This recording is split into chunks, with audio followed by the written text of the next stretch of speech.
नमस्कार. आपल्या जिल्ह्यामध्ये 2 आणि 3 तारखेला होळी आणि धुलीवंदन साजरा होणार आहे.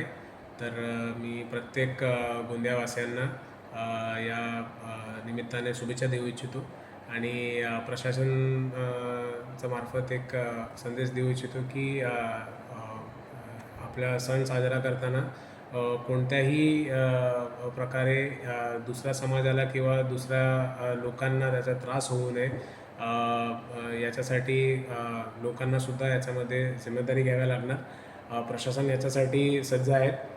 प्रत्येक ठिकाणी पोलीस प्रशासनाकडून सुद्धा त्यांचं फोर्स तैनात होणार आहेत, जेणेकरून एक शांतता पूर्वक पद्धतीने सण इथे साजरा होणार.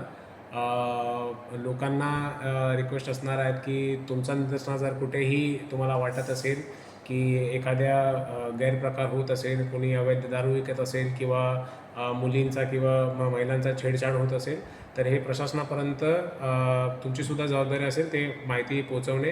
आणि आमच्याकडून एकच आम्ही हमी देऊ शकतो की असं कोणत्याही जर आमच्या निदर्शनास असा एक घटना जर आला त्यांचा आपण कडक कार्यवाही करू. या जिल्ह्याचा इतिहास असलेला आहे की भरपूर वर्षापासून खूप शांततेत आणि उत्साहात हा सण साजरा केला जातात. यावर्षीसुद्धा असंच अपेक्षा प्रशासन आणि लोकांकडून असं अपेक्षा असणार आहे. आमची तयारी आहे. या निमित्ताने मी परत सर्व गोंदियावासियांना शुभेच्छा देऊ इच्छितो. धन्यवाद.